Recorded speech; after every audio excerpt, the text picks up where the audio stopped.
Hi, I'm Charla. I paint faces. Welcome to my studio. This is episode 2 of Mixing Grays. Today, I'm going to show you how I mix black. If you want to paint along with me, get some ultramarine blue, some brown, some paper, palette knife. I'm going to grab some coffee and I'll meet you after the intro.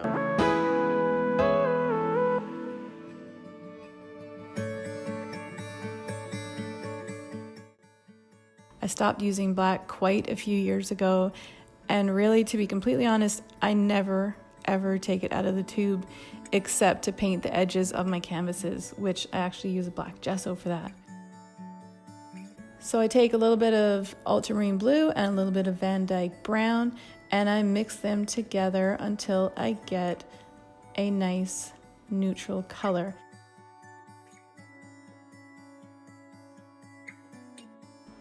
The key to this mix is that it's very dark. It makes it nice for black, but it also makes it difficult to see the actual color that you've mixed together. In order to see the true color that I've mixed, I mix in a little bit of white, which lightens up that gray, and then I can see if it has a little bit of a warm bias or a cool bias, and I can continue mixing from there. As I've shared before, I'm going to add this mix to my color journal. I'm putting this on the same page as my teal and red mix. If you have not seen that video, be sure to check it out. I'll link it in the description below. So my first go with this mix today was a little bit warm. I'm going to add a little bit more blue to kind of cool that down and see what kind of gray I can get.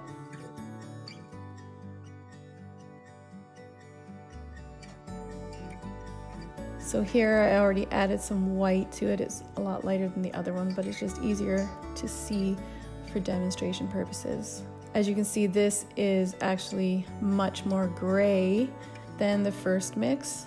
Here, this second mix is definitely more neutral. The first mix was quite beautiful, but a little on the warm side. Now I'm gonna add some blue to that mix to cool that gray down.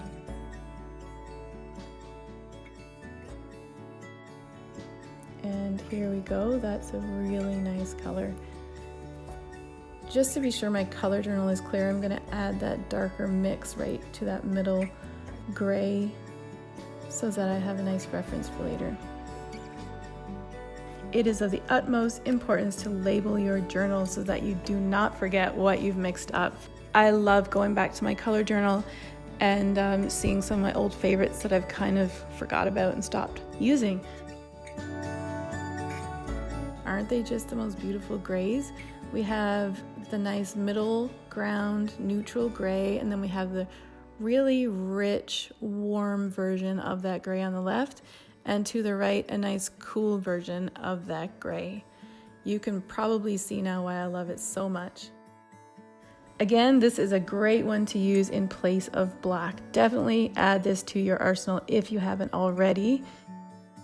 If you've made it this far, you must love color mixing as much as I do, so thanks for hanging out today. It has been a blast, and I will see you in the next video.